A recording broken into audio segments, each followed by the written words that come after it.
ഒരു കാലത്ത് ഡൽഹിയുടെ രാഷ്ട്രീയ ഭൂപടം തന്നെ മറിച്ചെഴുതിയ പാർട്ടിയായിരുന്നു ആം ആദ്മി പാർട്ടി. 2011 രാജ്യത്തെ നടുക്കിയ അണ്ണാ ഹസാരെയുടെ അഴിമതി വിരുദ്ധ ജനകീയ പ്രക്ഷോഭത്തിന്റെ തെരുവുകളിൽ നിന്നാണ് ഈ രാഷ്ട്രീയ പരീക്ഷണത്തിന്റെ വിത്ത് മുളച്ചത്. അധികാരത്തിനെതിരെ ജനങ്ങൾ നേരിട്ടുയർന്ന ആ സമര തരംഗം പിന്നീട് രാഷ്ട്രീയ ശക്തിയായി രൂപം കൊണ്ടപ്പോൾ സാധാരണ മനുഷ്യന്റെ സർക്കാർ എന്ന മുദ്രാവാക്യവുമായി ആം ആദ്മി പാർട്ടി ഇന്ത്യൻ രാഷ്ട്രീയത്തിലേക്ക് കടന്നുവന്നു. അഴിമതിക്കെതിരായ പോരാട്ടത്തിന്റെ പ്രതീകമായി ഉയർന്ന ഈ പാർട്ടി അധികാരത്തിന്റെ മുകളിലെത്തിയതോടെ പരമ്പരാഗത രാഷ്ട്രീയത്തിന് ഒരു പകരമായ മോഡലായി അവതരിപ്പിക്കപ്പെട്ടു. എന്നാൽ ഭരണവിജയങ്ങളും വിവാദങ്ങളും അന്വേഷണങ്ങളും അറസ്റ്റ് നടപടികളും കോടതി മുറികളിലുമൊക്കെ കടന്നുപോയ ശേഷമാണ് ഇന്ന് ആ യാത്ര വീണ്ടും പുതിയ ഘട്ടത്തിലേക്ക് എത്തുന്നത്. ഡൽഹി എക്സൈസ് നയവുമായി ബന്ധപ്പെട്ട അഴിമതി കേസിൽ മുൻ മുഖ്യമന്ത്രി അരവിന്ദ് കെജ്രിവാൾ, മുൻ ഉപമുഖ്യമന്ത്രി മനീഷ് സിസോദിയ ഉൾപ്പെടെ 21 പ്രതികളെ കുറ്റവിമുക്തരാക്കിയ ഡൽഹി കോടതിയുടെ പുതിയ വിധി ആം ആദ്മി പാർട്ടിയുടെ രാഷ്ട്രീയ യാത്ര വീണ്ടും ദേശീയ ചർച്ചയാക്കി മാറ്റിയിരിക്കുകയാണ്. ആദ്യമേ പറഞ്ഞതുപോലെ ആം ആദ്മി പാർട്ടിയുടെ കഥ തുടങ്ങുന്നത് 2011 അണ്ണാ ഹസാരെയുടെ അഴിമതി വിരുദ്ധ പ്രക്ഷോഭത്തിൽ നിന്ന് തന്നെയാണ്. ആ പ്രക്ഷോഭത്തിന്റെ രാഷ്ട്രീയ രൂപമായാണ് അരവിന്ദ് കെജ്രിവാൾ ആം ആദ്മി പാർട്ടി രൂപീകരിക്കുന്നത്. 2013 ആദ്യമായി ഡൽഹി നിയമസഭയിൽ ശക്തമായ സാന്നിധ്യം നേടിയ പാർട്ടി 2015 പിന്നീട് 2020 വൻ ഭൂരിപക്ഷത്തോടെ അധികാരത്തിലെത്തി. വൈദ്യുതി സബ്സിഡി, സൗജന്യ വിദ്യാഭ്യാസം, ആരോഗ്യരംഗത്തിലെ മൊഹല്ല ക്ലിനിക്കുകൾ തുടങ്ങിയ പദ്ധതികൾ ആം ആദ്മി പാർട്ടിയെ നഗരഭരണത്തിന്റെ പുതിയ മാതൃകയായി അവതരിപ്പിച്ചു. എന്നാൽ ഭരണവിജയങ്ങളോടൊപ്പം രാഷ്ട്രീയ പോരാട്ടങ്ങളും കേന്ദ്ര ഡൽഹി അധികാര തർക്കങ്ങളും പാർട്ടിയെ സ്ഥിരമായി വിവാദങ്ങളുടെ കേന്ദ്രത്തിലാക്കി. ഈ പശ്ചാത്തലത്തിലാണ് 2021-22 ഡൽഹി എക്സൈസ് നയം വലിയ രാഷ്ട്രീയ പ്രതിസന്ധിയായി മാറിയത്. മദ്യവ്യാപാര സംവിധാനത്തെ സ്വകാര്യവൽക്കരിച്ച് സർക്കാർ നിയന്ത്രണങ്ങൾ കുറയ്ക്കാൻ ലക്ഷ്യമിട്ടായിരുന്നു പുതിയ നയം അവതരിപ്പിച്ചത്. 2021 നവംബറിൽ ഡൽഹി സർക്കാർ അവതരിപ്പിച്ച പുതിയ എക്സൈസ് നയം തലസ്ഥാനത്തെ മദ്യവ്യാപാര രംഗത്ത് വലിയ മാറ്റങ്ങൾ വാഗ്ദാനം ചെയ്തുകൊണ്ടായിരുന്നു ആരംഭിച്ചത്. സ്വകാര്യ മേഖലയെ കൂടുതൽ ഉൾപ്പെടുത്തി മദ്യവിൽപ്പന സംവിധാനം നവീകരിക്കുക, സർക്കാർ വരുമാനം വർദ്ധിപ്പിക്കുക, ഉപഭോക്തൃ അനുഭവം മെച്ചപ്പെടുത്തുക തുടങ്ങിയ ലക്ഷ്യങ്ങളോടെ ആയിരുന്നു നയം നടപ്പിലാക്കിയത്. വിലക്കിഴിവുകളും ഒന്ന് വാങ്ങിയാൽ ഒന്ന് സൗജന്യം പോലുള്ള ഓഫറുകളും വന്നതോടെ നഗരത്തിലെ മദ്യവിൽപ്പന കുത്തനെ ഉയർന്നു. മദ്യശാലകൾക്ക് മുന്നിൽ വലിയ തിരക്കുകൾ പതിവ് കാഴ്ചയായി മാറി. എന്നാൽ നയം പ്രാബല്യത്തിൽ വന്നിട്ട് 8 മാസങ്ങൾക്കുള്ളിൽ തന്നെ വിവാദങ്ങൾ ഉയർന്നു.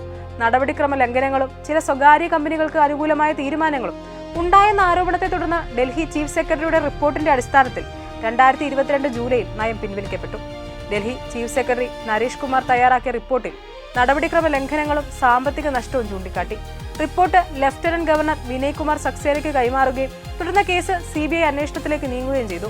പിന്നീട് നയം റദ്ദാക്കുകയും അന്വേഷണം ശക്തമാവുകയും ചെയ്തു. അന്വേഷണ ഏജൻസികൾ ഉയർത്തിയ പ്രധാന ആരോപണം ലൈസൻസ് ഫീസിലെ ഇളവുകൾ, കാലാവധി നീട്ടൽ, പിഴകളിലെ ഇളവ് എന്നിവ വഴി ചില സ്വകാര്യ മദ്യ കമ്പനികൾക്ക് അനുകൂല തീരുമാനങ്ങൾ എടുത്തുവെന്നായിരുന്നു.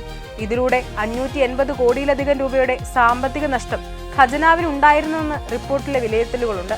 കൂടാതെ സൗത്ത് ഗ്രൂപ്പ് എന്നറിയപ്പെട്ട വ്യാപാര ലോബിയിൽ നിന്ന് ഏകദേശം 100 കോടി രൂപ മുൻകൂർ കൈക്കൂലി ലഭിച്ചുവെന്നും അത് ഗോവയിലും പഞ്ചാബിലുമുള്ള തിരഞ്ഞെടുപ്പ് പ്രചാരണങ്ങൾക്ക് ഉപയോഗിച്ചതായും അന്വേഷണ ഏജൻസികൾ ആരോപിച്ചു. ഈ ആരോപണങ്ങളുടെ അടിസ്ഥാനത്തിലും അന്വേഷണത്തിലും ആം ആദ്മി പാർട്ടിയുടെ മുൻ ഉപമുഖ്യമന്ത്രി മനീഷ് സിസോദിയ ഉൾപ്പെടെ നിരവധി നേതാക്കൾ അറസ്റ്റിലായി.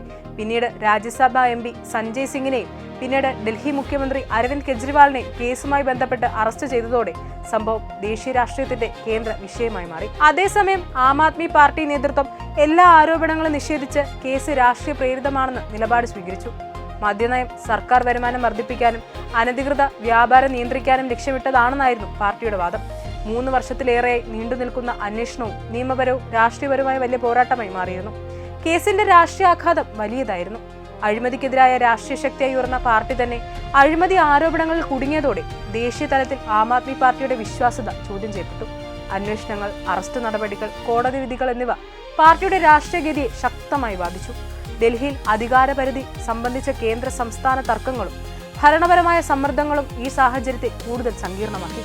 എന്നാൽ നീണ്ടുനിന്ന നിയമ നടപടികൾക്ക് ശേഷം ഡൽഹി കോടതി വലിയ ഗൂഢാലോചനയോ ക്രിമിനൽ ഉദ്ദേശമോ തെളിയിക്കാൻ മതിയായ തെളിവുകളില്ല എന്ന് നിരീക്ഷിച്ച് കെജ്രിവാളിനെയും സിസോദിയയും ഉൾപ്പെടെ പ്രതികളെ കുറ്റവിമുക്തരാക്കിയതോടെ രാഷ്ട്രീയ വിവാദത്തിന് പുതിയ വഴിത്തിരിവ് ലഭിച്ചു. അന്വേഷണത്തിലെ നടപടിക്രമ പിഴവുകൾ ഉണ്ടായേക്കാമെങ്കിലും ക്രിമിനൽ ഗൂഢാലോചന തെളിയിക്കാനായില്ലെന്ന വിലയിരുത്തലാണ് കോടതിയുടെ നിലപാട്. ഈ വിധി ആം ആദ്മി പാർട്ടിക്ക് നിയമപരമായ ആശ്വാസം നൽകിയെങ്കിലും പാർട്ടിയുടെ ദേശീയ രാഷ്ട്രീയ സ്വപ്നങ്ങൾക്ക് സംഭവിച്ച തിരിച്ചടി വ്യക്തമാണ്.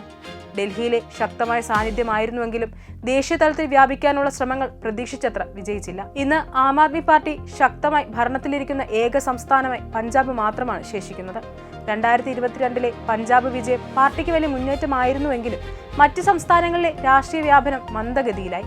ആം ആദ്മി പാർട്ടിയുടെ രാഷ്ട്രീയ ഭാവി നിർണ്ണയിക്കുന്ന ഒരു നിർണായക സന്ധിയിലാണെന്ന് അരവിന്ദ് കെജ്രിവാൾ.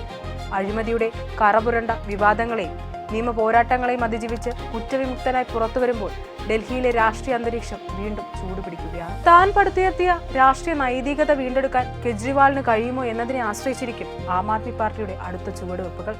എങ്കിലും ഏവരും ഉറ്റുനോക്കുന്ന ആ വലിയ ചോദ്യം ബാക്കിയാവുകയാണ്. വിവാദങ്ങളുടെ കൊടുങ്കാറ്റിലും നിയമക്കുരുക്കിലും തളരാതെ നിന്ന സാധാരണക്കാരൻ തന്റെ കോട്ടയായ ഡൽഹി വീണ്ടും കീഴടക്കി ദേശീയ തലത്തിലെ സുൽത്താനായി തിരിച്ചു വരുമോ?